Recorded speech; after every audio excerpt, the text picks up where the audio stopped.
Good evening everyone. So as you all know कि हम आपके दिसंबर के फर्स्ट 15 डेज के लिए कुछ इंपॉर्टेंट करंट अफेयर्स कर रहे हैं। एंड हम इससे पहले इसी सीरीज की 3 लेक्चर्स जो है ऑलरेडी कवर कर चुके हैं। आज हम इस फोर्थ लेक्चर में जो बच गए हैं थोड़े से करंट अफेयर्स इन 15 दिन के कुछ इंपॉर्टेंट वो सारे कवर करेंगे, जिसके बाद आपका 1 to 15 दिसंबर के जो मोस्ट इंपॉर्टेंट करंट अफेयर्स है कहीं ना कहीं वो सारे कंप्लीट हो जाएंगे। Okay, so let's start. But start करने से पहले मेरा आप सबसे एक क्वेश्चन है। आज है 21 दिसंबर, if I am not wrong, right? And 21 दिसंबर के रिगार्डिंग हम लोग ज्योग्राफी में कोई कॉन्सेप्ट पढ़ते हैं, है ना?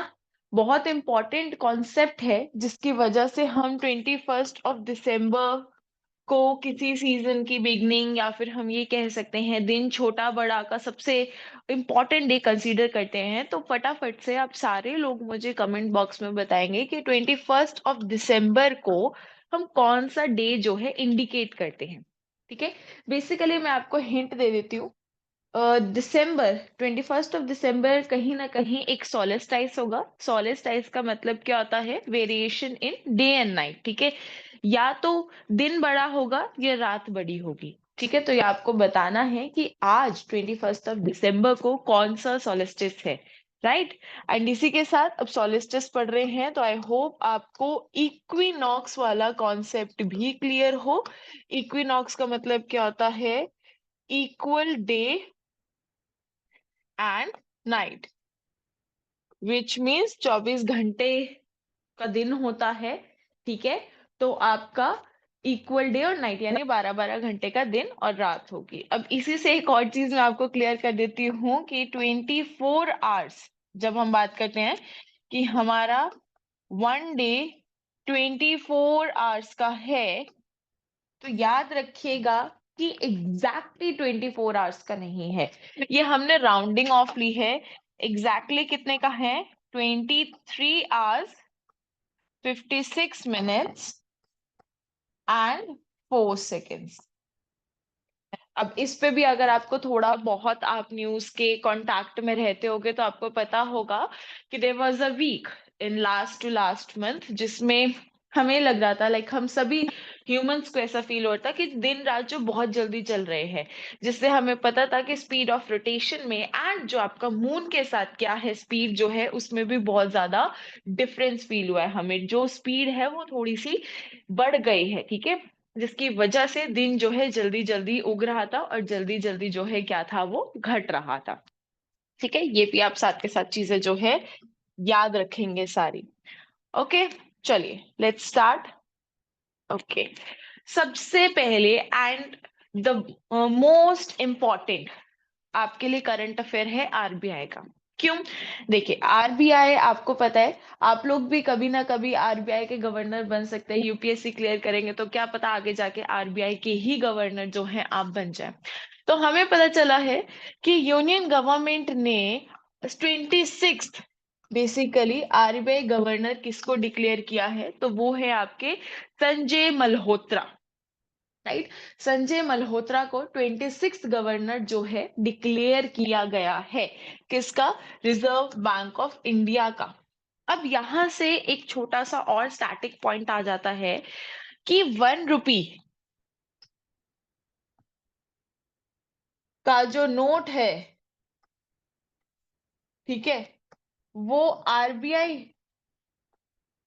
प्रिंट करती है या फिर गवर्नर ऑफ इंडिया प्रिंट करती है? फटाफट से ये भी मुझे आप लोग कमेंट बॉक्स में बताओगे कि जो 1 रुपी का वो जो कॉइन होता है या फिर वो 1 रुपी का नोट, अगर आपने देखा होगा पुराना नोट, ठीक है, तो वो आरबीआई छापती है या फिर गवर्नमेंट ऑफ इंडिया छापती है? ये आप लोग मुझे फटाफट से कमेंट बॉक्स में बताएंगे। नाउ अगर हम बात करते हैं तो संजय मल्होत्रा क्या रह चुके थे? ही वॉज रेवेन्यू ऑफिसर जिन्होंने यूपीएससी ही क्लियर किया था। तो भाई आप लोग अगर यूपीएससी क्लियर करते हो तो आप देख सकते हैं कि आपका स्कोप कहाँ तक है, कि आप एक दिन जो है आरबीआई के गवर्नर बन सकते हैं, एक दिन उन नोट पे आपके सिग्नेचर भी हो सकते हैं। ठीक है, आपके साइन नोट्स जो हैं वो लोग यूज करेंगे। सो आप ये भी देखिए। अब इन्होंने किसको सक्सीड किया है, तो उनका नाम है शक्ति कांता दास, जिन्होंने 6 साल का जो टर्म है अपना कंप्लीट किया। एंड उसके बाद संजय मल्होत्रा जी जो है आके उस सीट पे बैठे हैं। Now fourth point is really important.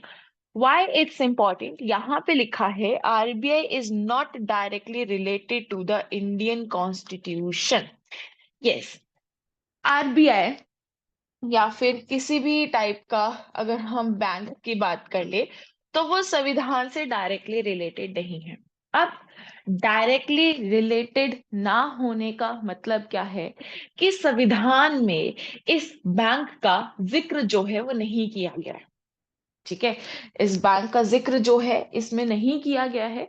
ठीक है, आगे मैं आपको इसी रीजन की वजह से इसकी हिस्ट्री के बारे में बताऊंगी कि आरबीआई की हिस्ट्री क्या है। ठीक है, क्यों हम कहते हैं कि it's not directly related to the constitution.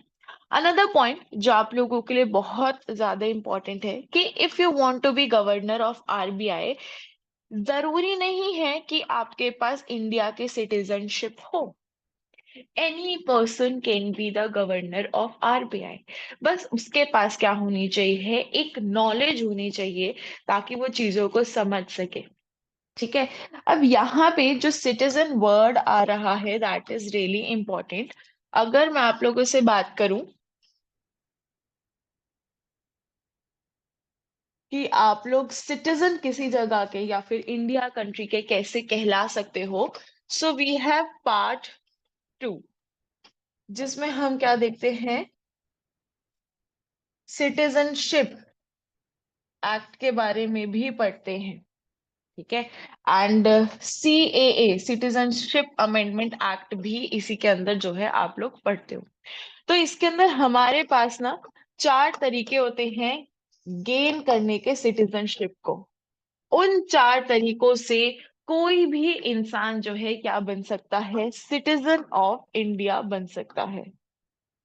Right, another point, यहाँ पे सिटीजनशिप होना जरूरी नहीं है। इट मीन्स अगर हम बात करते हैं तो नॉन सिटीजन ऑफ इंडिया भी क्या बन सकता है, आपका आरबीआई का गवर्नर बन सकता है। Okay, another point, non citizen uncitizen जैसी टर्म तो कोई संविधान में है ही नहीं। तो संविधान में कौन सी टर्म लिखी गई है, कभी आपने सोचा कि we don't have any non citizen uncitizen kind of term in our Indian constitution. So जो भारत के सिटीजन नहीं होते उनको हम एलियन बोलते हैं। And alien can be of 2 types. पहला होता है आपका फ्रेंडली एलियन सॉरी, और दूसरा है आपका एनिमी एलियन। तो ये सारी चीजें जो है वो आप याद रखेंगे अच्छी तरह। नाउ उसके अलावा आपको एग्जाम जो है कुछ मोल्ड करके पूछ सकता है। ठीक है, जैसे कि क्वेश्चन में एक बार पूछा गया था, क्या लीगल सिटीजन किसी भी अथॉरिटी का गवर्नर बन सकता है ना। यहाँ पे मैंने आरबीआई स्पेसिफाई नहीं किया है, यहाँ पे मैंने कोई भी डिपार्टमेंट ले लिया और पूछा है क्या जो लीगल सिटीजन है वो किसी भी डिपार्टमेंट का गवर्नर बन सकता है या नहीं बन सकता है। राइट, तो जब मैं यहाँ पे बात करती हूँ, तो पहली बात तो what is legal citizen, this is really important. अगर मैं बात करूंगी तो इंडिया के जो लॉर्ड राम है उनको हम लीगल सिटीजन बोलते हैं। ठीक है, अगर मैं बात करती हूँ तो हमारी गंगा जो रिवर है वो भी एक लीगल सिटीजन है। हमारी जो यमुना रिवर है वो भी क्या है, लीगल सिटीजन है। बेसिकली लीगल सिटीजन का मतलब क्या होता है, कि कहीं ना कहीं दैट पर्टिकुलर ऑर्गेनाइजेशन और कोई भी फिजिकली वो प्रेजेंट है and there somewhere contributing in our economy. Right. अब व्हेन आई एम सेइंग कि इकोनॉमी में कंट्रीब्यूट कर रहे हैं, तो यस, गंगा भी डायरेक्टली इनडायरेक्टली इकोनॉमी में कंट्रीब्यूट करती है, क्योंकि उसके पानी को हम एग्रीकल्चर में यूज कर सकते हैं। Same goes for Yamuna and Ram ji. हम क्यों राम जी को लीगल सिटीजन बोलते हैं? बिकॉज आप देखेंगे, so we have Ram Setu, and उसकी वजह से जब आप उस ब्रिज को अच्छे से पढ़ेंगे तो क्या क्या लिंक्स हैं उस ब्रिज को लेके, आप थोड़ा डेप्थ में जाएंगे तो you will get to know कि यस, हमें जो है इकोनॉमिकली कहीं ना कहीं बेनिफिट हो रहा है। And one of the most important legal citizen is MNC, multinational companies, right. क्योंकि मल्टीनेशनल कंपनीज क्या करती हैं कि जो इंडियंस हैं उनको वर्क फ्रॉम होम प्रोवाइड करती है। अब जब किसी भी इंडियन को वर्क फ्रॉम होम प्रोवाइड होगा, उसको पैसे मिलेंगे, क्वाइट ऑब्वियस वो कहीं ना कहीं से डायरेक्टली इनडायरेक्टली जो है आपको टैक्स जो है पे करेगा। ठीक है, वो एक डेड श्योर चीज है। इसीलिए ये सारी चीजें आप याद रखेंगे। तो लीगल सिटीजन गवर्नर नहीं हो सकता, ये आपको पता लग गया होगा, बिकॉज वो गद्दी पे आके नहीं बैठ सकता। यस, ऑल दो वो इकोनॉमी में कंट्रीब्यूट कर रहा है, बट वो पेपर वर्क नहीं कर सकता, वो नोट पे साइन नहीं कर सकता। तो इसलिए yes, कोई भी लीगल सिटीजन जो है किसी भी डिपार्टमेंट का गवर्नर नहीं बन सकता है। चलिए आगे चलते हैं। नेक्स्ट हम बात करते हैं, कुछ मेजर सिचुएशंस हैं जो फिगर आउट करने की जरूरत पड़ेगी किनको? संजय मल्होत्रा जी को। आपको पता है रिसेंटली यूपीएससी भी अपना थोड़ा थोड़ा सा ट्रेंड जो है चेंज कर, मतलब स्लाइटली। अगर आप आई गेस पिछले 4 से 5 साल के क्वेश्चन पेपर्स उठाना, तो you will get to know statement questions are there, yes, but static questions भी है। डायरेक्टली पूछ लिया जाता है कि ये पहले था, इससे पहले कौन था, ये अभी है तो इससे दो पहले कौन था। तो आप लोगों के लिए अब स्टैटिक डाटा भी कहीं ना कहीं बहुत ज्यादा जरूरी हो गया है। एंड दिस टू, ये क्या है, 26 आपके गवर्नर ऑफ आरबीआई। सबसे पहला, इन्फ्लेशन, कि भाई इन्फ्लेशन बहुत रैपिडली बढ़ रही है, तो how he is going to control the क्या कहते हैं इन्फ्लेशन, एंड कैसे न्यू न्यू जो आपके एक्सक्यूज मी जो मेयर्स है उसको इनोवेट करेंगे, कैसे उसको प्रिस्क्राइब करेंगे, वो भी यहाँ पे हमें जो है देखने को मिलेगा। इन्फ्लेशन के बारे में हम ऑलरेडी ही लास्ट लेक्चर में भी डिस्कस कर चुके थे, व्हाट इज इन्फ्लेशन। आप लोगों को नहीं पता, आप जाके एक बार देख सकते हैं। आगे हमें पता लगता है स्ट्रेंथनिंग द बैंकिंग सेक्टर, कि कैसे बैंकिंग सेक्टर को हम ज्यादा स्ट्रेंथनिंग करें। ठीक है, जैसे कि यहाँ पे इनहेंसिंग फाइनेंशियल इंक्लूजन या फिर डिजिटल बैंकिंग इनिशिएटिव। अब फाइनेंशियल इंक्लूजन क्या है, मैं आपको एक छोटी सी चीज बता दूं। आज भी इंडिया में, ठीक है, हम जेनजीज कह लो या फिर यूथ कह लो, उनके अकाउंट्स होते हैं बैंक में, बट स्टिल उनके दिमाग में एक पॉइंट होता है कि यार हम ना पैसे नहीं रखते हैं, हम कुछ गोल्ड खरीद लेते हैं, ऑर्नामेंट खरीद लेते हैं, and then will keep it with ourselves. That's the point. तो वो चीज बैंक में जा ही नहीं पा रही है। ठीक है, तो यहाँ पे फाइनेंस को कैसे इंक्लूड किया जाए ताकि लोग और बैंकिंग सेक्टर की तरफ आए, कैसे हम लोग बैंकिंग को डिजिटलाइज करें, जिसकी वजह से लोग ज्यादा इसकी तरफ बढ़ चढ़ कर आए। क्योंकि आप देखेंगे डिजिटलाइज के बारे में हम लेक्चर 1 में ही कवर कर चुके हैं कि मतलब पूरा भारत लगा पड़ा है हर चीज को डिजिटलाइज करने में, जो हमने पैन 2.0 प्रोजेक्ट में भी डिस्कस करा था। आगे है हमारा फोकस ऑन ग्रोथ। ठीक है, इंश्योर करना है कि जो पॉलिसीज है वो कंडक्ट हो रही है एंड सस्टेनेबल ग्रोथ दे रही है। Again sustainable word is there. हम लोग सस्टेनेबल ग्रोथ के बारे में शुरू से ही पढ़ रहे हैं कि इस हर जितना भी सेक्टर है वहां पे गवर्नमेंट वांट कि क्या मिले, सस्टेनेबल ग्रोथ जो है वो हमें कहीं ना कहीं मिल जाए। किस सेक्टर में? बैंकिंग सेक्टर में। नाउ आगे हमारे पास कुछ ग्लोबल इकोनॉमिक चैलेंजेस भी है, जैसे कि impact of Jio political tension या फिर ग्लोबल मॉनेटरी टाइटनिंग, कि कैसे ग्लोबली हमारा फाइनेंस किस रैंक पे है, क्या वो बढ़ पा रहा है, नहीं बढ़ पा रहा है। जियो पॉलिटिकल टेंशन यानी ज्योग्राफिकल लेवल पे जो पॉलिटिक्स के चलते हुए एक टेंशन चल रही है, ठीक है, उसके रिगार्डिंग भी यहाँ पे जो है हम बात आपकी करते हैं। चलिए excuse me, let's move forward. तो यहाँ पे हमारे पास क्या है, एक ब्रीफ हिस्ट्री दी गई है, ठीक है। एंड इस ब्रीफ हिस्ट्री में आरबीआई के बारे में बताया जाएगा, सो दैट ये क्या जस्टिफाई करेंगे that RBI is not directly linked with the constitution. कितने लोगों को कॉन्स्टिट्यूशन वर्ड का मतलब पता है? पहले तो यही बहुत इंपॉर्टेंट है भाई। देखो, जिन भी लोगों को पता है फटाफट से बता देना।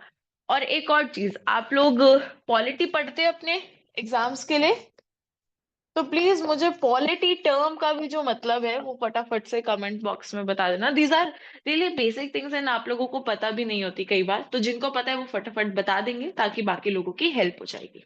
चलिए आगे चलते हैं। तो आरबीआई का जो सिलसिला है वो 1926 से ही शुरू हो गया था, ठीक है। चलिए अब जब हम बात करते हैं 1926, अगर मैं बात करूं तो बिफोर इंडिपेंडेंस, बिकॉज हम लोगों को इंडिपेंडेंस कब मिली है? 15 अगस्त 1947 में हमें इंडिपेंडेंस आपकी मिल गई है। यहाँ तक सारी चीजें क्लियर है? ओके। यानी 1926 में भारत में कौन थे? ब्रिटिशर्स थे। ओके। ब्रिटिशर्स मेजरली आए क्यों थे? ट्रेड करने, जिससे उनको क्या हो रहा था? प्रॉफिट। प्रॉफिट मैं कब बोलती हूँ? जब मुझे मॉनेटरी में प्रॉफिट होता है, ठीक है। जैसे कि मेरे पास 500 पड़े थे, मुझे घर वालों ने 5,000 दे दिए, तो दैट इज प्रॉफिट, ठीक है। ओके, अब ये उल्टा हो सकता है, वैसे घर वाले एकदम से 5,000 नहीं देंगे आपको फ्री के, बट यस, तो उनको प्रॉफिट हो रहा था। अब इसी प्रॉफिट को देखते हुए उन्होंने कहा कि यार हमें क्या चाहिए ना, एक जगह चाहिए जहां पे हम ये प्रॉफिट स्टोर कर सके, एंड फिर हमारे पास एक क्या रहेगा? डेटा रहेगा कि जो प्रॉफिट है, ठीक है, वो कितना हम ट्रेड सेक्टर में यूज करें, कितना पैकेजिंग में जा रहा है, कितना इंपोर्ट एक्सपोर्ट में जा रहा है। तो वो चीज हमारे पास क्या रहेगी? एक डेटा रहेगा, सिस्टमैटिक चीजें रहेंगी। इसलिए दे डिसाइडेड कि हम क्या करेंगे 1926 में एक सेंट्रल बैंक ऑफ इंडिया जो है वो शुरुआत करेंगे। आप देख भी सकते हैं 1926 में royal commission on Indian currency and finance, इसको हम क्या बोलते हैं? हिंटन यंग कमीशन भी बोलते हैं। बहुत ही इंपॉर्टेंट।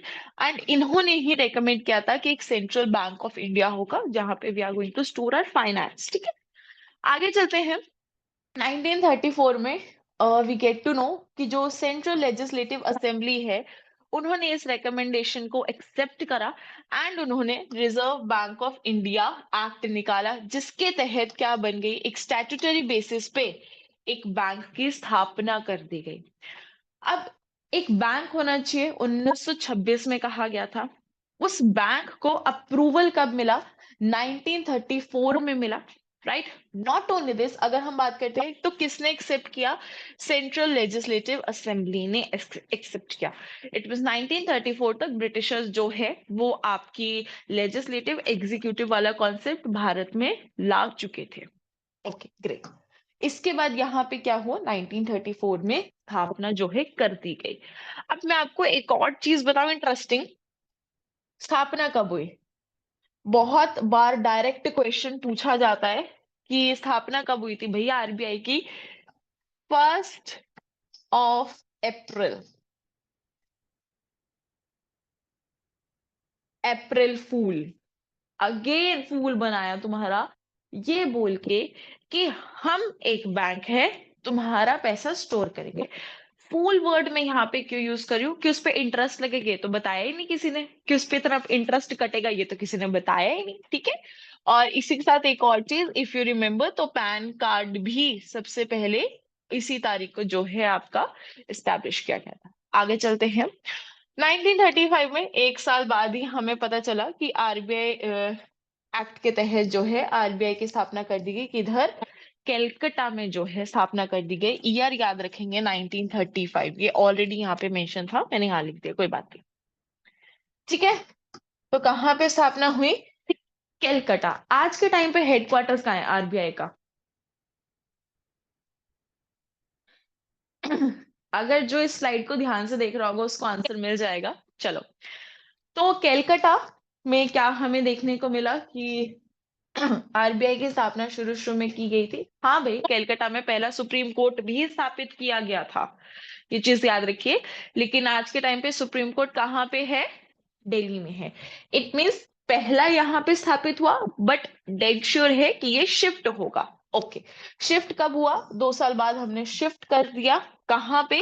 कैलकाटा से मुंबई मूव कर दिया, एंड आज भी बॉम्बे में ही आपका हेडक्वार्टर्स ऑफ आरबीआई हमें देखने को मिल जाता है।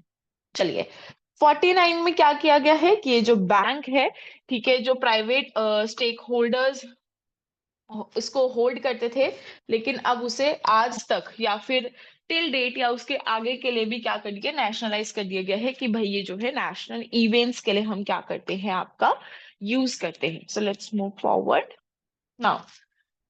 जर्नी ऑफ आरबीआई बहुत इंटरेस्टिंग है। सबसे पहले आरबीआई के जर्नी में हमें देखने को मिलता है 1935 में स्थापित किया गया, एंड इसको कहीं ना कहीं इकोनॉमिक ट्रबल फेस करनी पड़ी because of first world war. And अगर हम बात करते हैं तो वो इंडिया का फर्स्ट कॉलोनी था जिसको अपना सेंट्रल बैंक जो है मिला था। First, it was the first colony जिसमें ब्रिटिशर्स ने आके बैंक की स्थापना की।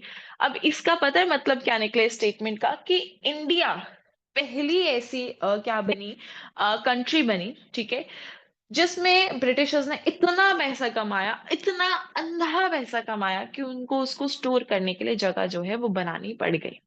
आप ये सोचिए, बिकॉज जब हम मॉडर्न की बात करते हैं ना, तो ब्रिटिशर्स बहुत ज्यादा फेमस है अपने मतलब के लिए कहीं पे भी जाके ट्रेड करने के लिए। बट वो भारत में आए, उन्होंने ट्रेड किया, ठीक है, एंड बहुत मतलबी ट्रेड किया, सारे भारत का चूस लिया सोना और लेके चले गए। बहुत पैसा ब्रिटिशर्स ने कमाया।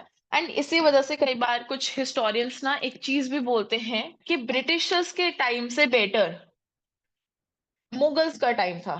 अब आप लोग सोचोगे कि यार मैं क्या बोल रहे हो, क्यों ऐसा बोल रहे हो भाई, मुगल्स का टाइम कैसे बेटर हो सकता है? तो थोड़ा सा देखो, अपना हेट्रेट को साइड करके थोड़ा सा ध्यान से समझो कि जो मुगल्स थे, अगर हम बाबर की भी बात करते हैं, तो बाबर को इंडिया, दिल्ली पसंद आया। उसने कहा मुझे टेम्परेचर अच्छा लग रहा है, मुझे इन्वायरमेंट अच्छा लग रहा है। वो अपने घर की तरह यहाँ पे बस गए, है ना, वो अपनी घर की तरह बसे ना। कोई वो तो नहीं था कि यार नहीं यार यहाँ पे पैसा मिलेगा ही। नहीं, उनको लगा अच्छी जगह है, इन्वायरमेंट अच्छा है, हम बस जाते हैं। तो वो कहीं ना कहीं माइग्रेट में आ गए कि वो बस गए यहाँ पे आके। बट ये डे वन से ही पैसा पैसा पैसा पैसा पैसा पैसा पैसा, ठीक है।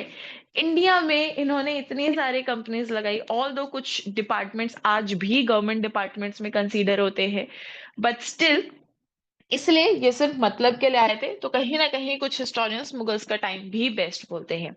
अब कमेंट बॉक्स में ये मत कहना कि मैम आपके अकॉर्डिंग कौन सा अच्छा है, ठीक है, बिकॉज मेरे अकॉर्डिंग ना मुगल्स अच्छे थे, ठीक है, क्योंकि उन्होंने भी कुछ गलत चीजें करी, एंड ब्रिटिशर्स ने तो चलो की ही थी। चलिए आगे चलते हैं, 1950 एंड 60 वाला।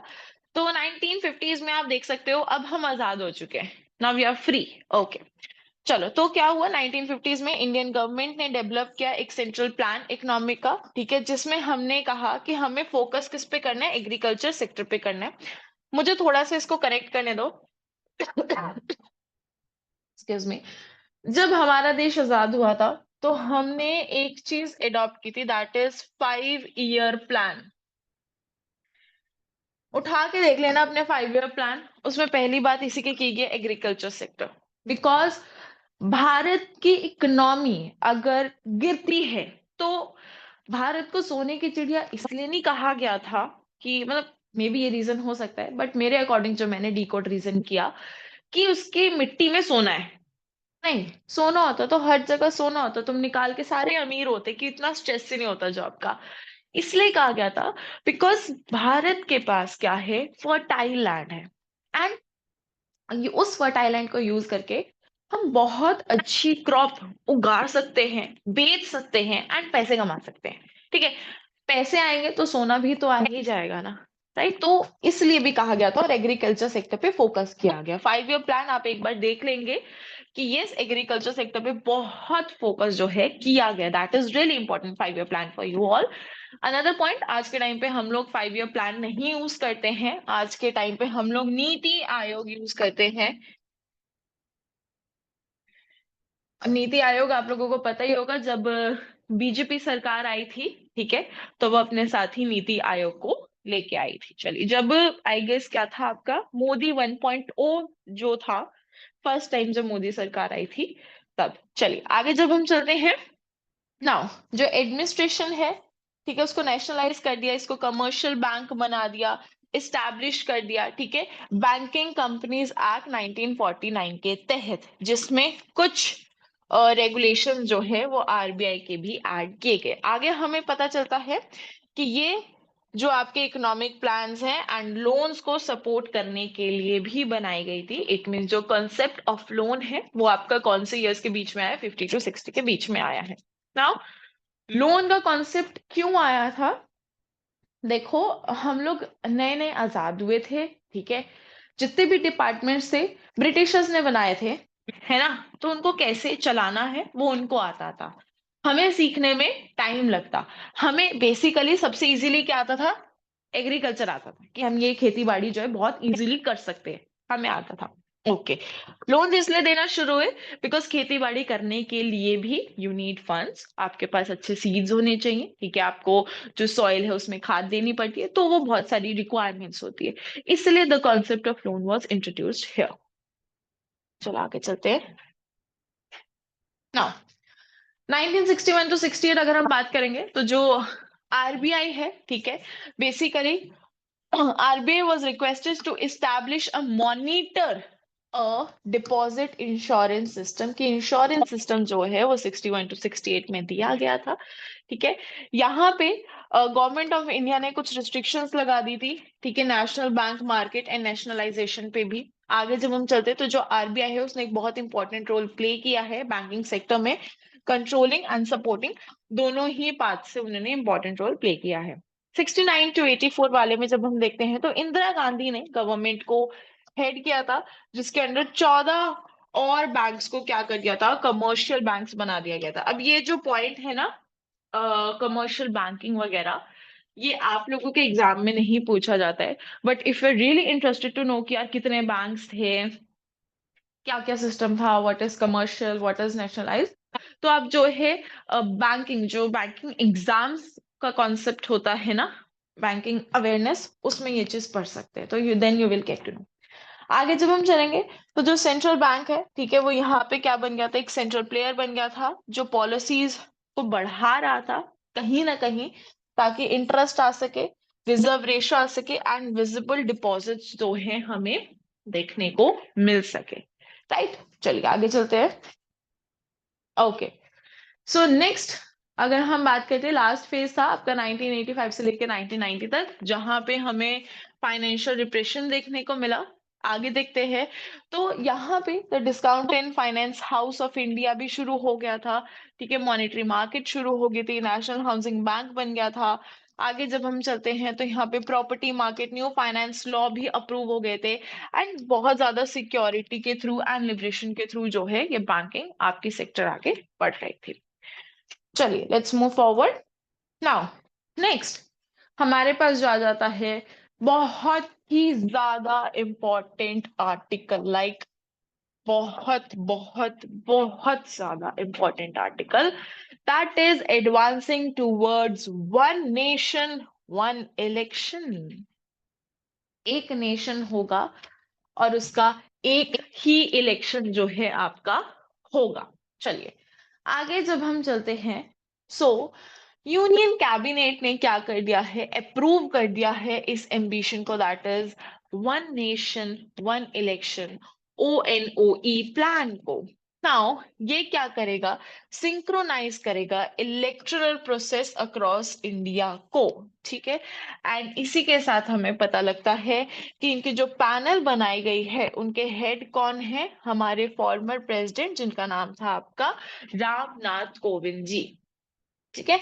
एंड ही समवेयर मेंशन कि इस प्रपोजल को सीक करने के लिए we have to make multiple amends in our constitution articles, which is true, because अगर मैं अपने संविधान की बात करूं तो हमारे संविधान में एक नेशन की बात की गई है, but one nation is not justified, ठीक है, या sorry, one election is not justified, nation is justified.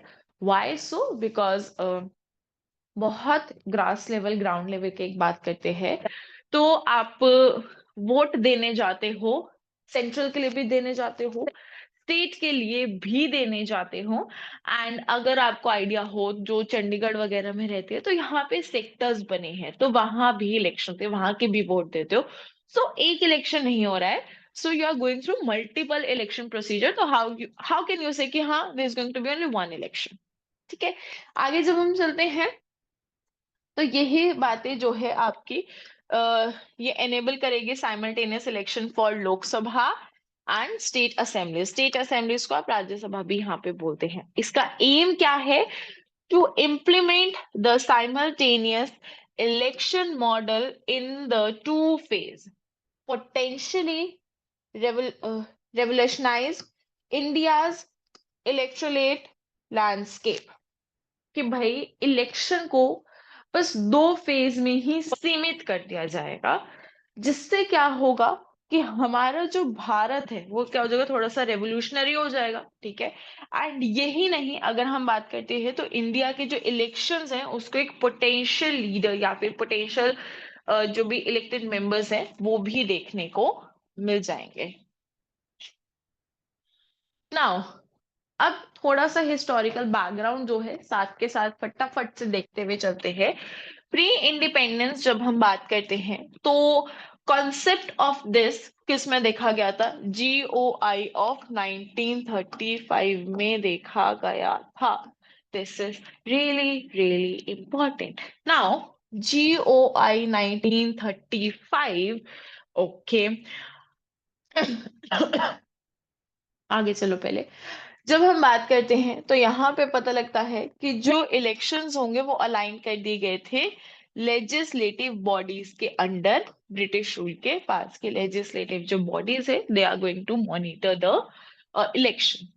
Post independence era हमें क्या देखने को मिलता है? जहां पे पहली बार क्या है आपका जनरल इलेक्शन जो है कंडक्ट कराए जाते हैं एंड भारत की डेमोक्रेटिक जर्नी यहाँ पे शुरू होती है। सिंक्रोनाइज इलेक्शन यहाँ पे भी देखने को मिलते हैं for Lok Sabha and all the state legislators. अब सारे लोग प्लीज मुझे फटाफट से बताएंगे कि जब हमारा भारत आजाद हुआ था उस टाइम पे इंडिया में कितनी स्टेट्स थी? दिस इज रियली इंपॉर्टेंट कि पोस्ट इंडिपेंडेंस पे हमारी इंडिया में कितनी स्टेट्स थी, आज कितनी है? यस, हमारी जो है आज 28 स्टेट्स है बेसिकली। शुक्र है मुझे, बट इतना मुझे इतनी गारंटी है कि कुछ अभी भी एस्पिरेंट्स होंगे जो 29 बोल रहे होंगे, जो 30 बोल रहे होंगे, बिकॉज इट्स माई एक्सपीरियंस। मैं जब भी ये क्वेश्चन पूछती हूँ, मैम 32, मैम 31, मैम 29, सो जिसको नहीं पता 28 states are there. But my major question is कि जब हम लोग 1947 में आजाद हुए थे उस टाइम पे कितनी स्टेट्स जो है आपको देखने को यहाँ पे मिली थी। आगे जब चलते हैं तो जो इलेक्शन है वो सक्सेसफुली 1957 में भी हुए, 1962 में भी हुए एंड 67 में भी हुए, जहां पे हमें political and administrative excuse me stability जो है देखने को मिलती। नाउ कुछ इस स्टेबिलिटी में थोड़ी बहुत हमें डिस्ट्रप्शंस देखने को मिली कि कई बार जो है premature dissolution some states का देखने को मिला कि कई बार प्री मेच्योर डिसोल्यूशन का मतलब पता है क्या होता है कि यार कोई भी स्टेट जो है वो सक्सेसफुली गवर्नमेंट नहीं चला पा रही है तो उन पर एक्शन लेके गवर्नमेंट को डिसॉल्व कर देते हैं। तो हमें प्री मेच्योर रेजोल्यूशन देखने को मिला। ठीक है, एंड कहाँ कहाँ पे? हरियाणा एंड केरला, ये भी आप जो है थोड़ा सा नोट कर लेंगे। अनदर पॉइंट जिन लोगों को नोट नहीं करना है, ठीक है, या फिर उनको आलस आता है लिखने में, कोई बात नहीं, वीडियो के नीचे ही टेलीग्राम लिंक है, आप उस टेलीग्राम पे ज्वाइन कर लीजिए। वहां पे आपको सारी ही करंट अफेयर्स की पीपीटीज एज वेल एज इससे रिलेटेड कुछ इंपॉर्टेंट क्वेश्चंस भी मिल जाएंगे। चलो, आगे जब हम चलेंगे तो 1970 में हमें पता चला कि Lok Sabha was dissolved before the completion of its term। Lok Sabha को ही घोल दिया गया भाई, घोल दिया, डिसॉल्व कर दिया। ठीक है, इसी घोलने की वजह से हम लोकसभा को क्या बोलते हैं आपका? लोअर हाउस, या फिर परमानेंट हाउस इसको नहीं बोला जाता है। परमानेंट हाउस जो कौन सा होता है आपका? राज्यसभा होता है। ठीक है, अब ये बात आएगी, देखिए polity is full of concepts, तो यहाँ पे छोटी सी बात आ गई है। लोअर हाउस, अपर हाउस किस बेसिस पे दिया गया होगा, कभी सोचा? Lower house, upper house, power distribution तो बाद में देख लो, बेसिकली ऊपर क्यों लोअर अपर क्यों बोल दिया गया? सर्च करना, तुम्हें आंसर बहुत फनी मिलेगा, पर मैं बता देती हूँ, चलो कोई बात नहीं। आंसर ये है कि जब संविधान लिखा जा रहा था तो राज्यसभा के बारे में, ये पेपर है आपका, है ना, लिखा जा रहा था, तो यहाँ पे पहले क्या लिख दिया, राज्यसभा के बारे में लिख दिया। अब एक और चीज, राज्यसभा आपके संविधान में नहीं है, ये टर्म नहीं है, स्टेट लेजिस्लेटिव आप तभी बोलते हो, ठीक है। स्टेट असेंबली लेजिस्लेटिव तभी बोलते हैं, ओके, एंड इसी को अपर हाउस बोलते हैं। तो अपर हाउस इसलिए क्योंकि पेज के ऊपर वाले हिस्से में लिखा गया इसके बारे में, और लोअर हाउस इसलिए क्योंकि इसके बारे में इसके नीचे लिखा गया। So this was a major reason जो upper house and lower house बोला जाता है। बहुत बेसिक रीजन है, देखो कुछ कॉन्सेप्ट नहीं है, लेकिन मुझे पता है तुम इतना पढ़ाई में घुस चुके हो कि तुम्हारे दिमाग में आ रहा होगा यार कुछ बहुत तगड़ा कॉन्सेप्ट होगा लोअर हाउस अपर। उनकी मर्जी थी, कॉन्स्टिट्यूट असेंबली ने कहा कि मेरी मर्जी, मैं तो यही लिखूंगा ऊपर राज्यसभा, तो उसने लिख दिया और वो अपर हाउस बन गया, ठीक है।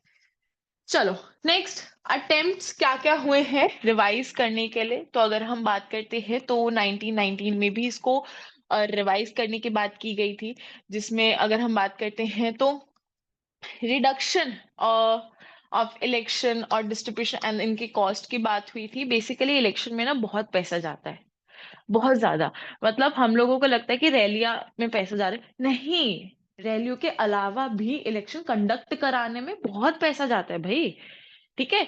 तो वो पैसा जो है हम लोग एजुकेशन में दे सकते हैं, नीडेड फील्ड जो है वहां पे दे सकते हैं, राइट। इसलिए आगे हम क्या कह सकते हैं कि जो पार्लियामेंट्री स्टैंडिंग कमिटीज थी वो 2015 में बात हुई, जिसमें हमने क्या कर दिया, बेनिफिट्स को गिनाया, जिसमें हमने इलेक्ट्रोलेट एक्सपेंस को भी मेंशन किया, और जो अनइंटरप्टेड गवर्नेंस है उसके बारे में किया। अगेन यहाँ पे पॉइंट आ गया आपका कि इलेक्शन में बहुत खर्चा होता है।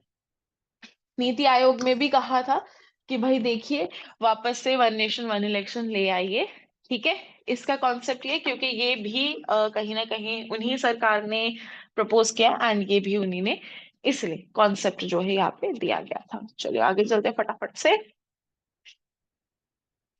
Now another point, what are the key challenges, कि मेजर चैलेंजेस क्या है आपके, अगर हम बात करते हैं वन नेशन वन इलेक्शन के, तो सबसे पहले क्या है, constitutional and legal complexity. Yes that sure, obvious सी बात है, संविधान बन चुका है।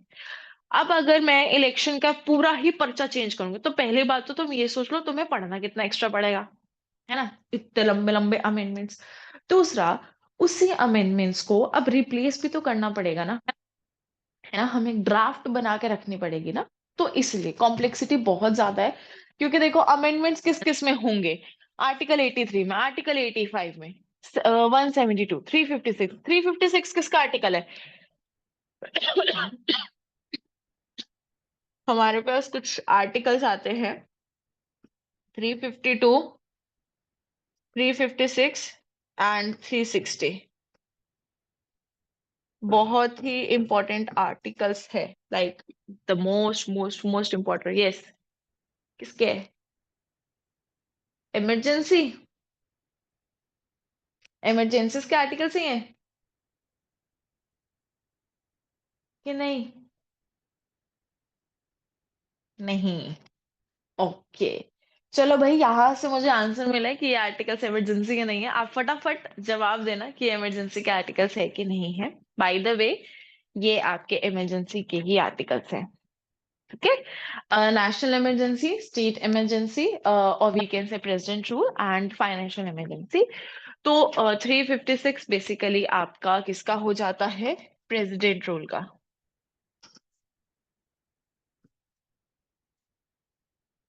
जिसको आप स्टेट इमरजेंसी भी बोलते हो।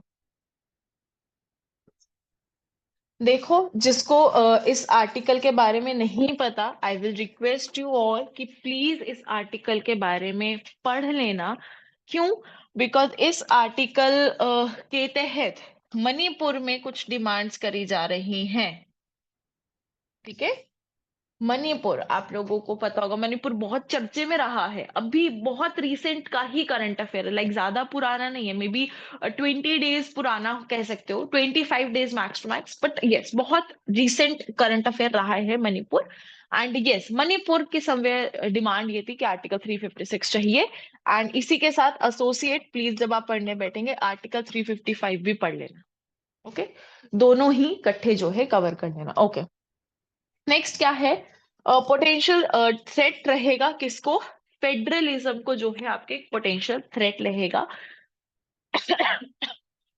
चलो इसके रिगार्डिंग एक इंपॉर्टेंट केस है, मैं आपको बाद में समझाऊंगी, पहले थोड़ा पढ़ लेते। बहुत इंपॉर्टेंट एंड पॉलिटी का केस है regarding doctor B R Ambedkar. आप लोगों ने आर्टिकल 1 देखा होगा, चलो फटाफट डिस्कस करते हैं। आर्टिकल 1 पे क्या लिखा है?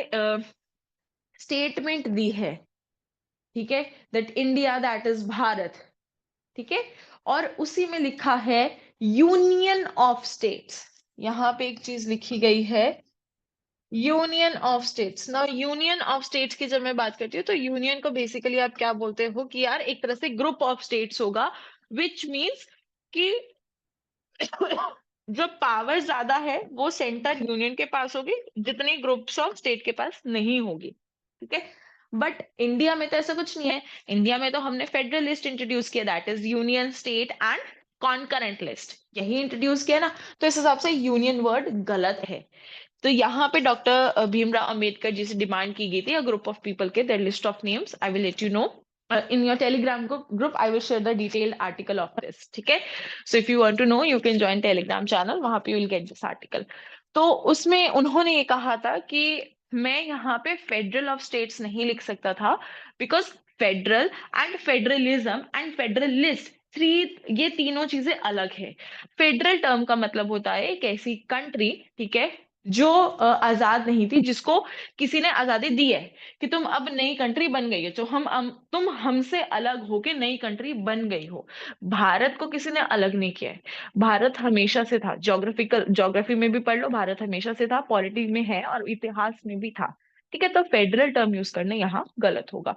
तो ये भी बहुत इंपॉर्टेंट था, बिकॉज जैसे ही आपका हम बात करें 1949 26 नवंबर को, ये जब आपका एडॉप्ट बेसिकली हमने क्या कंप्लीशन कर दिया था, ठीक है, तब उसी दौरान ये केस भी आया था, विच इज अगेन इम्पोर्टेंट, बहुत इंपॉर्टेंट केस जो है आपको देखने को मिल जाएगा। चलिए आगे जब हम चलते हैं तो लॉजिस्लेटिक एंड ऑपरेशनल हमें चैलेंजेस भी फेस करने यहाँ पे पढ़ेंगे। So what is the basic conclusion of all these discussion, that one nation one election बहुत अच्छा क्या है, कहीं ना कहीं प्रपोजल है, ठीक है, क्योंकि ग्रेट एफिशिएंसी लेके आता है, रिडक्शन ऑफ कॉस्ट लेके आता है, ठीक है, गवर्नेंस स्ट्रीमलाइन लेके आता है, अच्छी प्लानिंग और लेजिस्लेटिव अमेंडमेंट्स लेके आता है, ability to balance federal autonomy with the national interest भी लेके आता है। तो जब हम बात करते हैं तो ये एक लूप होल में इट्स अ गुड इनिशिएटिव अगर ये चीज हो जाता है। यस, देखो नुकसान है, मैं ये नहीं कहूंगी नुकसान नहीं है, हर एक डिसीजन के फायदे और नुकसान भी होते हैं, बट आपको वो चीज तब तक पता नहीं लगेगी जब तक कोई भी चीज हमें नहीं मिलेगी या फिर वो अप्लाई नहीं की जाएगी प्रैक्टिकली। चलिए नेक्स्ट टॉपिक की तरफ बढ़ते हैं, राइट।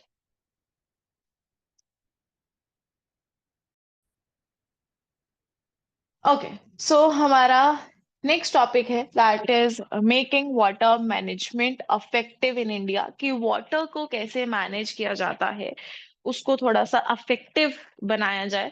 ठीक है, जब हम बात करते हैं तो सबसे पहले जो इंडिया के वाटर रिसोर्सेज है वो बहुत ज्यादा फाइनाइट सप्लाईज है, ठीक है, we don't have an infinite supply of water, which is obvious, कहीं पे भी नहीं होती। तो कहीं ना कहीं डिस्ट्रीब्यूशन अनइवन हो जाए तो हमें थ्रेट रहता है कि यार हमारे फ्यूचर को पानी मिलेगा कि नहीं मिलेगा। ठीक है।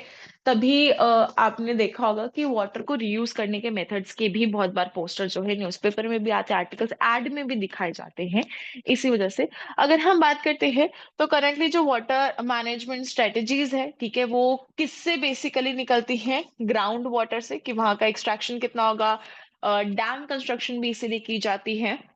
इसी वजह से हमें पता लगता है 54% जो ग्राउंड वाटर ऑफ वेल्स है वो कहीं ना कहीं डिक्लाइनिंग की तरफ चला जाता है, because that is not that much pure. First we have to make that water pure, we have to make that particular water drinkable for all the people. That's why laterly और कुछ 78% of water हम monsoon rain water से expect करते हैं।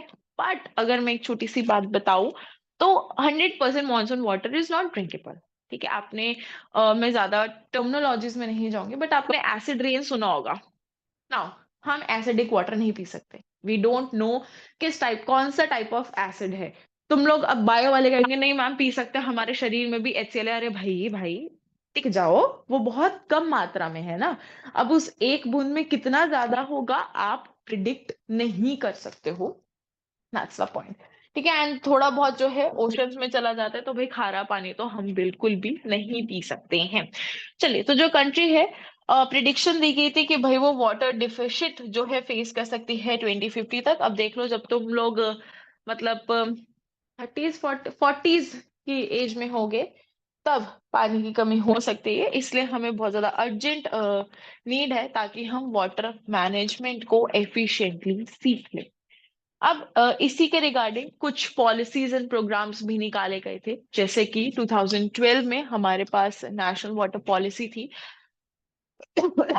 जिसमें sustainable and integrated water resource management के बारे में बताया गया था। ठीक है, वाटर की pricing, community participation and demand of management को एम्फसाइज किया गया। उसके बाद हमारे पास जल शक्ति अभियान था जिसमें रेन वाटर हार्वेस्टिंग की बात की, वाटर कंजर्वेशन की बात की गई। नेक्स्ट अगर हमें पता लगता है तो जल जीवन हमारे पास मिशन भी था आपका। ठीक है, और जो जल जीवन मिशन था उसने बेसिकली एम किया था ताकि वो क्या कर सके, फंक्शनल हाउस होल्ड कनेक्टिविटी कर सके विद द रूरल एरियाज। ठीक है, आगे हमारे पास अटल भूजल योजना आई जिसने अगेन ग्राउंड वाटर मैनेजमेंट की बात की गई। एंड अगर हम चलते हैं तो प्रधानमंत्री मंत्री कृषि सिंचाई योजना आई, जो अगेन पानी को कैसे हम एग्रीकल्चर में यूज कर सकते हैं वो। इसमें एक स्लोगन दिया था, पर ड्रॉप इज मोर क्रॉप। ठीक है, पर ड्रॉप जो है वो मोर क्रॉप के बारे में बात करती है। चलिए, नेक्स्ट हमारे पास क्या आता है कि देखो what are the actual issues जिसकी वजह से हमें ये सारे मैनेजमेंट सिस्टम जो है वो देखने पड़ते हैं या करने पड़ते हैं। तो देखो, ज्यादा एक्सट्रैक्शन ऑफ ग्राउंड वाटर हो जाती है। ठीक है, हम लोग चूस लेते हैं पानी भाई, तो इसलिए जिसकी वजह से हम फ्री इलेक्ट्रिसिटी जो है, ठीक है, वो जनरेट करने लग जाते हैं। आगे जब हम चलते हैं तो इनसफिशिएंट सरफेस वाटर होता है हार्वेस्टिंग सिस्टम के लिए, तो बहुत ज्यादा हमें डिक्लाइन ऑफ एक्वीफायर्स भी देखने को मिलते हैं। नेक्स्ट जो ग्राउंड वाटर लेवल है वो 70% मॉनिटर किया गया है। तो वो क्या है, सिग्निफिकेंट डिप्लीशन है। मतलब जो पंजाब है वहां पे हमें डिक्लाइनिंग अलार्म रेट ऑफ देखने को मिलता है पानी की। वो पानी ठीक नहीं है बेसिकली, मैं बहुत लेमन लैंग्वेज में कहूँ तो water is not drinkable. It is consist of number of harmful content, जिससे हम कह सकते हैं तबीयत बहुत ज्यादा खराब हो सकती है, फूड पॉइजनिंग हो गया या फिर कुछ सेवियर भी प्रॉब्लम आपको हो सकती है। आगे चलते हैं तो ग्राउंड वाटर जो है वो 62% इरिगेशन में सपोर्ट करता है, 85% रूरल ड्रिंकिंग वाटर में सपोर्ट करता है। देखो 85% रूरल में आ रहा है, लेकिन फिर भी पानी जो है सुबह 9 बजे तक आता है। ठीक है, और शाम 6 बजे आता है, मतलब सिर्फ 3-3 घंटे सुबह शाम आ पा रहा है। तो अब ये चीज देख लो कि 224 की बात कर रही हूँ मैं, कि मॉर्निंग में पानी 6 से 9 आ रहा है, शाम को 6 से 9 आ रहा है, मतलब सुबह 4 से 9, शाम को 6 से 9। ये अभी का हाल है, तो 2050 का क्या हाल होगा? Think about it. इसी वजह से ये सारी चीजें जो है यहाँ पे स्टार्ट की गई हैं। चलिए आगे, एग्रीकल्चर में पानी कम है हमारे पास। ठीक है, अर्बन जो है एरियाज, वहां पे मिस मैनेजमेंट ऑफ वाटर है। ठीक है, देखो सप्लाई डिमांड मिसमैच कर दिए। जैसे कि हमारी डिमांड है कि 12 बजे तक पानी आए, बट वो कह रहे हैं कि हम आपको 9 बजे से ज्यादा टाइम दे ही नहीं सकते पानी। तो ये क्या हो रहा है, मिसमैच हो रही है। ये सारी चीजें पुअर अर्बन प्लानिंग की वजह से जो ग्राउंड वाटर है उसको वापस से रिचार्ज किया जाता है, मतलब वापस से मतलब निकाला जाता है और कहते हैं चलो ठीक है लेट्स ट्राई, इसको हम सप्लाई करेंगे, बट नहीं। कई बार जो लोग मेरे ख्याल से जिनके घर पे टाइमिंग वाला होगा पानी का सिस्टम होगा, आप एक चीज नोटिस करना आज, जब आपका पानी आता है ना तो उसको बाउल में भरना और देखना उसमें मिट्टी होगी, राइट, उसमें मिट्टी होती है। तभी जो शुरू शुरू का पानी आता है वो फिल नहीं करते हैं लोग, उसको थोड़ा रेस्ट करने देते हैं, मशीन लगा लेते हैं उससे, ठीक है, या फिर कुछ क्लीन कर लेते हैं, गमलों में डाल देते, बिकॉज उसमें मिट्टी आती है। एंड यही वो चीज बोलने की बात कह रहे हैं, यही चीजें यहाँ पे डिस्कस हो रही है। और जब हम बात करते हैं तो देखेंगे आप, जो बेंगलुरु है वो बहुत ज्यादा वाटर स्कार्सिटी फेस कर रहा है, लाइक 30-40 ईयर्स में उसकी हालत बद से बदतर होने वाली है, ठीक है। 70% जो सिटी है वो पानी के लिए तरस तरस जाएगी कि भाई हमें पानी चाहिए, हमें पानी चाहिए। तो यस, आगे चलते हैं। Water pollution is continuously increasing, yes Indeed. हम लोग चिल्ला चिल्ला के पिछले 10-12 साल से थक गए हैं कि भाई जो वाटर पॉल्यूशन है वो कॉन्टिन्यूसली बढ़ रहा है। गंगा, रिवर गंगा, है ना, हम लोग बात करते, रिवर गंगा में कितना पॉल्यूशन हो गया है, कितना ज्यादा, कितनी गंदगी हो गई। यमुना में देख लो, यमुना में आपको ऐसा लगता है कि वहां पे व्हाइट कलर के किसी ने कॉटन रखी हुई है, बट वो कॉटन नहीं है, वो सारा फैक्ट्री वेस्ट है, ठीक है। So we are the major reason कि हम लोग ही ड्रिंकेबल वाटर को इतना गंदा कर रहे हैं। यमुना गंदी है, ये आपकी गंगा गंदी हो रही है। उसके अलावा छोड़ो, आप छोटे छोटे एरियाज में जाओगे जहाँ पे फ्रेश वाटर रिवर बह रही है, लोग क्या करते हैं, उसमें नहाने लग जाते हैं, कपड़े धोने लग जाते हैं, वो भूल जाते हैं कि यही पानी पीने का है, नहाने के लिए या फिर कपड़े धोने के लिए हम लोग सॉल्टेड वाटर या फिर थोड़ा ऐसा पानी भी यूज कर सकते हैं जो 100% प्योर नहीं है, ठीक है। ओके, नेक्स्ट अगर हम बात करते हैं तो यहाँ पे क्लाइमेट चेंज एंड वेरिएबिलिटी की बात की जाती है कि क्लाइमेट चेंज भी अफेक्ट करता है। देखो, अभी बारिश अच्छी पड़ रही है तो पानी इकट्ठा हो रहा है, मान लो आगे जाके बारिश पड़ना ही बंद हो गई, कहाँ से आएगा फिर पानी, ठीक है। मान लो आगे जाके बारिश सिर्फ एसिडिक पड़ रही है, खारे पानी की होने लगी, आपको पता है खारे पानी की भी बारिश होती है। आप जब बारिश में जो उसको नहाना वगैरह पसंद होगा तो उनको थोड़ा बहुत आइडिया होगा, बचपन में भी अगर आपको याद हो, क्योंकि बाल जब आपने कभी देखना, जब बारिश से नहा के आते हो ना तो आपके बाल ऐसे खड़े से हो जाते हैं, टाइट हो जाते हैं, ठीक है। सेम चीज अगर आप किसी बीच पे जाओ वहां पे नहाओगे तो भी बाल टाइट हो जाते हैं। तो ये क्या इंडिकेट करता है कि ओशन के वाटर में भी सॉल्ट था एंड जो पानी बरसा उसमें भी सॉल्ट था, ठीक है। चलिए आगे, अनदर इम्पोर्टेंट पॉइंट, ये बहुत ही ज्यादा इंपॉर्टेंट था, प्लीज देख लीजिए। जो इसरो है उसने कहा है 75% of Himalayan glaciers are retreating at an alarming rate, कि भैया हमारा सबसे बड़ा फ्रेश वाटर का स्रोत हिमालयाज वो तक खतरे में है, ठीक है। आए दिन आप देखते हो कि due to global warming glaciers melt हो रहे हैं, इट्स ट्रू। और ये कोई अच्छी बात नहीं है, आप लोग अभी वो सारा फ्रेश वाटर पानी यूज कर लोगे, व्हाट अबाउट योर फ्यूचर, ठीक है। तो यही चीज जो है हमें बताया गया है। चलिए आगे जब हम चलते हैं तो आज का लेक्चर हम यहीं पे एंड करते हैं। होप आपको ये सारी करंट अफेयर समझ आ गई होंगी, बिकॉज ये सारी ही आपकी 1 दिसंबर से लेके 15 दिसंबर तक की बहुत ही ज्यादा इंपॉर्टेंट करंट अफेयर्स है। इसके रिगार्डिंग इंपॉर्टेंट क्वेश्चंस एंड ये सारी पीपीटीज जो है आपको कहाँ मिलेंगी, टेलीग्राम चैनल पे मिलेंगी। तो फटाफट से यूट्यूब के नीचे ही टेलीग्राम का लिंक है, वहां पे जाइए, क्लिक कीजिए, सारे इंपॉर्टेंट क्वेश्चंस एंड पीपीटीज जो है वहां से डाउनलोड कर सकते हैं आप। Okay, so thank you everyone and have a really, really nice day. Do take care of yourself.